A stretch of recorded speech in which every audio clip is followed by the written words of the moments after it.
आइए,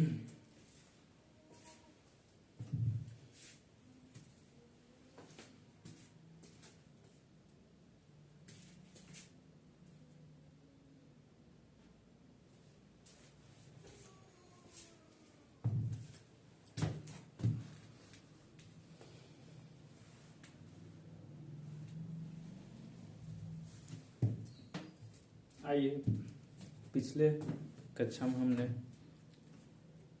आर्टिकल्स कितने प्रकार के होते हैं वो समझे, किसे कहते हैं वो समझे। अब आइए difference between the use of A and an. A और एन में क्या अंतर है उसके बारे में आज हम चर्चा करेंगे। ए तथा एन का प्रयोग समान अर्थों में सिंगुलर कंटेबल नाउन के पहले होता है।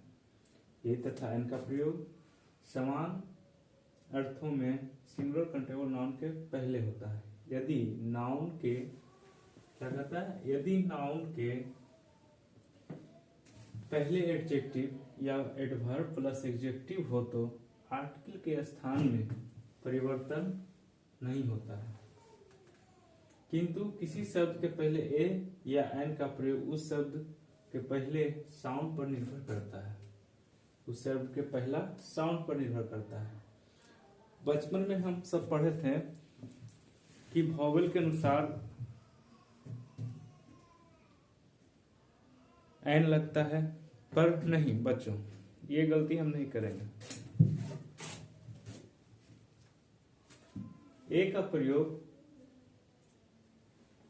का प्रयोग उस शब्द के पहले होता है जिसका पहला साउंड एक कॉन्सोनेंट हो, एक व्यंजन हो। ए का प्रयोग उस शब्द के पहले होता है जिसका पहला साउंड एक कॉन्सोनेंट, एक व्यंजन हो। जैसे ए बुक, हम पहला इसका पहला सेंटेंस का पहला वर्ड ये पकड़ेंगे बुक। बुक को हिंदी में ब यानी ब आता है पहला अक्षर, तो ये क्या है, हिंदी में व्यंजन है, इसलिए यहाँ ए बुक लगा। अगला है चेयर, यहाँ च आ रहा है इसलिए यहाँ बॉय, यहाँ ब आ रहा है पहला अक्षर इसका देखेंगे, इसका भी। पेन प आ रहा है इसलिए यहाँ एन का प्रयोग। टेबल ट आ रहा है इसलिए यहाँ ए का प्रयोग। हम समझ गए कि भाई ए का जो ए एन का प्रयोग जो होगा वो हिंदी साउंड पर निर्भर करेगा, ना कि इंग्लिश पे। अब है एन का प्रयोग उस शब्द के पहले होता है जिसका पहला साउंड एक वॉवेल हो, स्वर। जैसे ऑक्स, तो देखिए भाई बाबू, ये पहला अक्षर क्या है, अ है, आ है, तो ये क्या हो गया, एन लग गया। एलिफेंट, ये ए है, ये क्या है हिंदी में, स्वर है, इसलिए यहाँ एन लग गया। ऑरेंज आर, पहला अक्षर हम पकड़ेंगे ऑरेंज। ई ऑक्स, यहाँ क्या लग गया, एन लग गया। अब नोट में देखिए, ये बात को हमेशा ध्यान रखना है जब आर्टिकल्स ये आर्टिकल्स का एक बेसिक है। यदि किसी शब्द का पहला साउंड यदि किसी शब्द का पहला साउंड हिंदी का कोई स्वर, वॉवेल, जैसे अ, आ, ई, उ, ह्रस्व उ, दीर्घ उ, ए, ओ, औ इत्यादि सुनाई पड़े या उच्चारित हो तो उस शब्द के पहले एन का प्रयोग होता है। किस शब्द के पहले, हिंदी स्वर के अनुसार। दूसरा, यदि किसी शब्द का पहला साउंड हिंदी का कोई व्यंजन, कॉन्सोनेंट, जैसे क, ख से ह तक सुनाई पड़े या उच्चारित हो तो उस शब्द के पहले ए का प्रयोग होता है।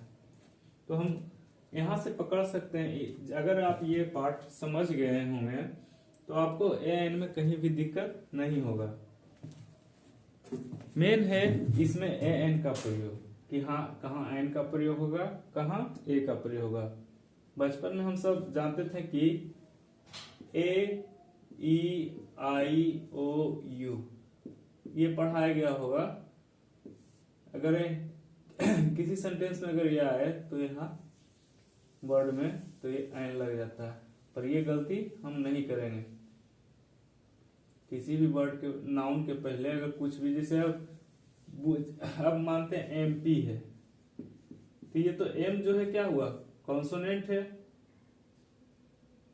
एम जो है इंग्लिश के अनुसार कॉन्सोनेंट है, पर ये हिंदी के अनुसार क्या होगा, एम। तो यहाँ क्या लग जाएगा, एन एमपी। इसी प्रकार हम आगे के क्लास में आपको समझाएंगे। जो बच्चों उतारना चाहते हैं इसे उतार लें। आगे के क्लास में फिर आपको समझाया जाएगा कि आर्टिकल का और क्या प्रयोग है। अभी सिर्फ हम बेसिक बता रहे हैं, बेसिक पे हैं, फिर आपको इसको डीप में ले जाएंगे। मेरे सभी विद्यार्थियों से गुजारिश है कि मेरे वीडियो को जहां तक हो सके वहां तक आगे बढ़ाएं, ताकि जो भी बच्चे को लगे कि नहीं इंग्लिश पढ़ना, बिहार बोर्ड के लिए जिन्हें लगता है कि नहीं इंग्लिश बहुत कठिन है, तो मेरे इस चैनल के माध्यम से जुड़े। हम जहां तक हो सकता है कोशिश, मैं उन्हें सरल से सरल भाषा में समझाने का कोशिश करूंगा।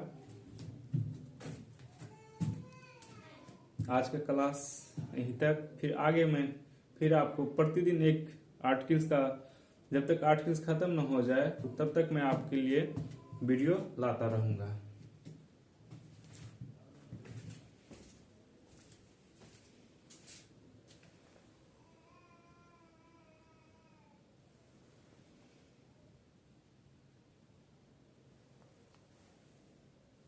जो बच्चों इसे लिखना चाहते हैं वो लिख लें।